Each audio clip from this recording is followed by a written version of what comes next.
Okay, today we're going to be drawing a small gun, but we're going to be actually using cubic form rather than contour lines.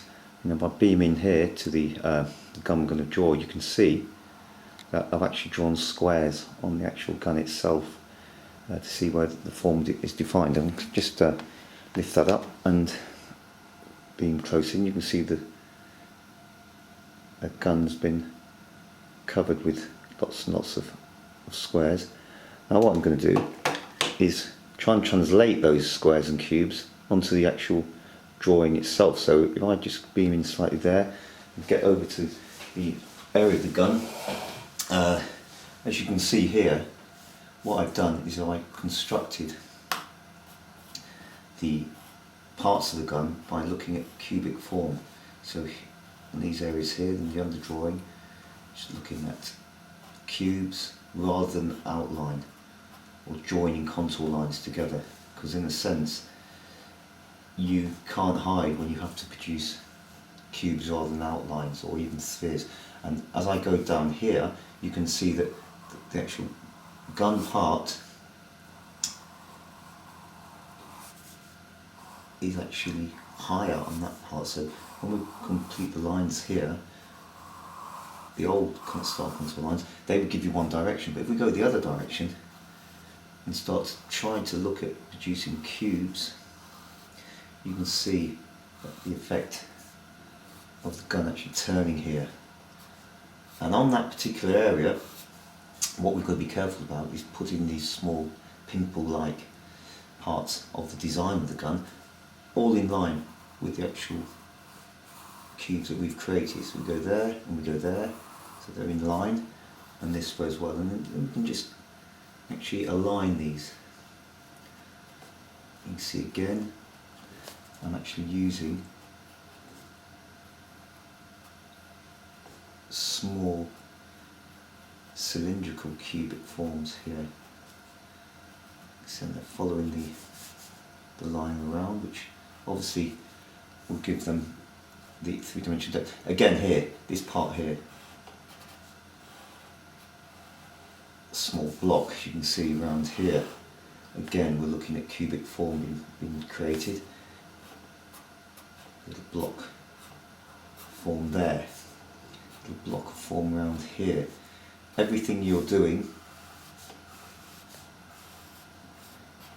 you're looking at spheres, rectangles, little boxes, rather than pure outline.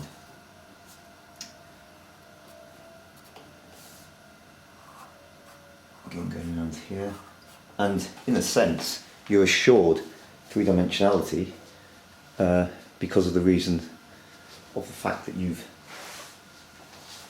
created almost like Lego style shapes on your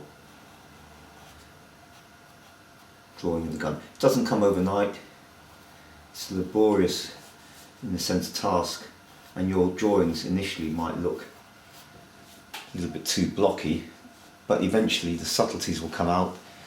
You'll be able to understand the form, create those blocks with more subtlety, as a great artist Michelangelo would have done with his sculptural drawings. And eventually what you'll have is a template which will enable you to create a three-dimensional impact drawing. Now if you look there, we go out, you can see that the gun has been formed. Now I'm going to go straight back in here. I'm actually going to try and have a look at shading.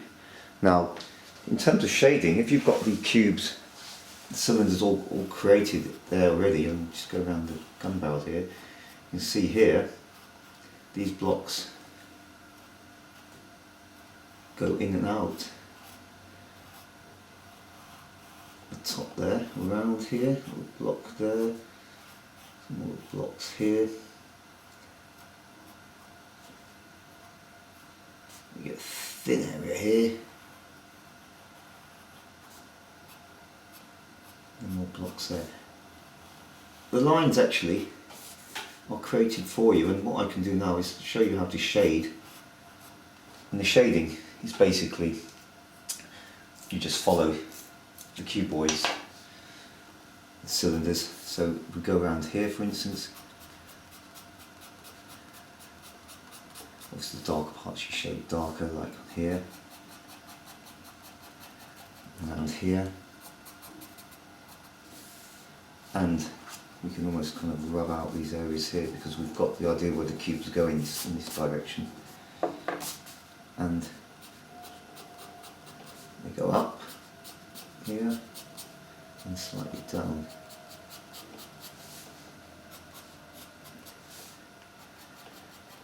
And around here, this area here, small triangular. And put on, go that way, that way.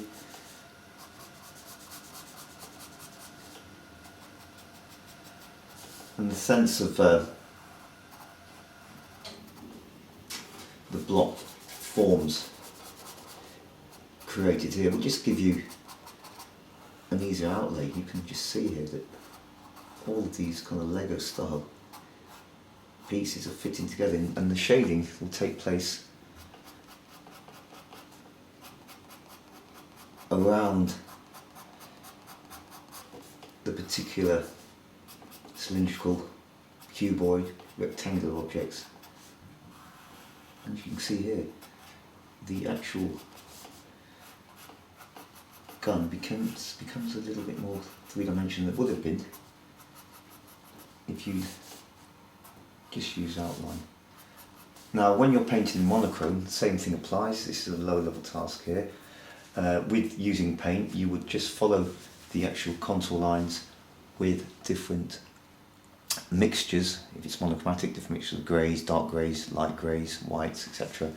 And if you're using colour, you'd follow the colour, tonal colour with different mixtures of greens, different mixtures of purples, different mixtures of oranges, etc. around the kind of lines that we'd formed. Okay, that's the end of the demo.